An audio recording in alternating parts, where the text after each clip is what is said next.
I'm 11 years old, and before I ask my question, my dad really used to love listening to lectures, and he passed away a few days ago. So can you please make dua for him? And now to my question. Okay, what's your question? My mom is wondering if she can do any special deeds or any special dua for my dad so he can get rewarded. And what can I do for my dad? Okay, I pray to Allah Azza wa Jal that He expands your father's grave so that it would be a garden of paradise, and that Allah would fill it with fragrances, favors and blessings from Jannatul Na'im, and that He would join you, your mom and your loved ones with Him under the flagship of the Prophet alayhi salatu wasalam in Jannat al-Firdaus bi'idhnillahi subhanahu wa ta'ala.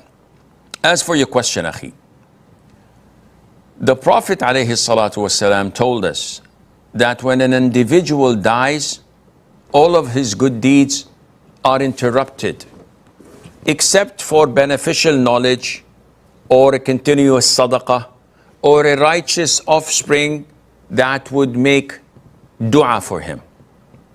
Which means that any good deeds you or your mother do after your father's death that is in accordance to the Qur'an and the Sunnah would reach him.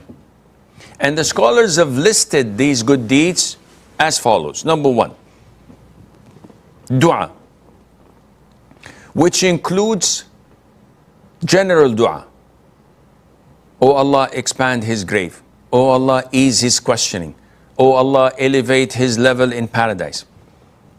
And also seeking forgiveness. Allahumma ghfir lah, Allahumma arham, Allahumma afih. So whenever you say, oh Allah, forgive my father, oh Allah, have mercy on my father, all of this reaches him and benefits him as well. Number two, giving charity on his behalf. And this is a wide range. So you could give charity one time only by feeding a poor family, or and the likes, paying their medical bills, paying their rent, paying for their education, whatever they need. Someone who's poor and needy, and you give them general charity. Or it can be a continuous charity.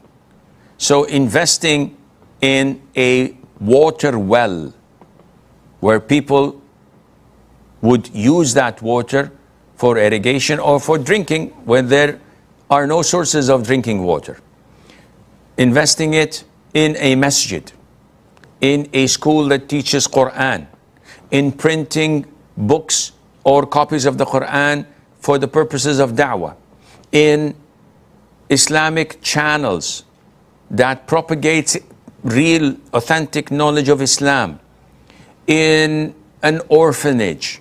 All of these are continuous, and the single pound or euro or dollar that you had spent will generate more and more good deeds until the whole place is gone from the earth surface.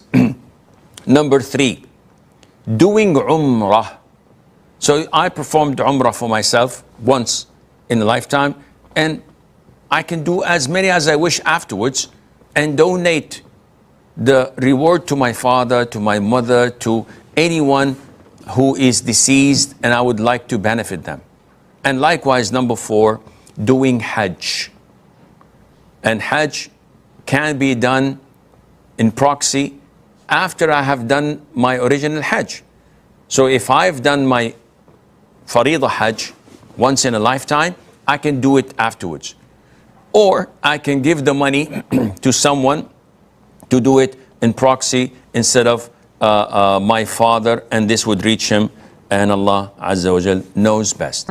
Sir, I lost my mother on 6th June because of sudden heart failure, and Alhamdulillah, it was very beautiful and easy death. For that, she used to practice and ask whole life.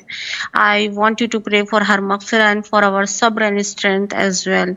Okay. My question is, I want to know what short Quranic or Masnoon dua I can recite whole day while doing work for her maghfirah, which every time when I will recite, it will benefit her in her grave and on the day of judgment as well.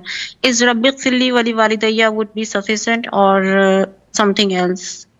Any more questions? No, Jazakallah khair. وجزاكم بارك الله فيكم. Kalthum from India, her mother died on the 6th of June. I pray to Allah Azza wa Jal that He showers her with mercy and forgiveness, and that He fills her grave with fragrances from paradise, and that it would be lit with light and beauty and favors and blessings of Allah Azza wa Jal during her stay in that grave until the day of judgment.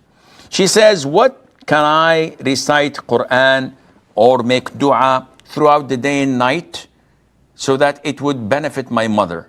Can I say, Rabbi Ghfirli wali waliday? The answer is yes. This is general dua. You can say that 24/7. There's no problem in that. Or you recite the one in chapter 17, Surah Al-Isra. And you can also ask general dua, like I had just done. Expand her grave, oh Allah, fill it with fragrances of Jannah, etc. All of this during the daytime, the night time, it's permissible. Now, reciting the Quran is an issue of dispute, and the most authentic opinion is that this is not permissible. You cannot recite the Quran and accredit a living person or a dead person with what you had just recited. This is not transferable. It's not something that I can provide. It's not like praying 2 rak'ahs and say, okay, I give this to my grandfather. No, this is not permissible. This is an innovation and it's not accepted. What is accepted? 1, dua. Any dua you want for your mother. Oh Allah Azza wa Jal, fill her grave with light, with fragrances from Jannah, forgive her sins. Any dua, it's all accepted. 2, charity. So you see someone who's poor, you give them money, and you intend that this is on behalf of your mom. Done. You build a masjid, this is on behalf of your mom. Done. You support an Islamic TV channel or radio station or da'wah center for the sake of Allah Azza wa Jal and to benefit your mom. Done. Also, you can perform umrah and give it to your mom if you have performed umrah prior to that once at least, or hajj with the same conditions. If you cannot come, you can sponsor a person who's a local and say, listen, this is money. I'd like you to perform umrah or hajj on behalf of my mom, and this is your money, your fee. This is also permissible, and all of this would reach her with the grace of Allah Azza wa Jal.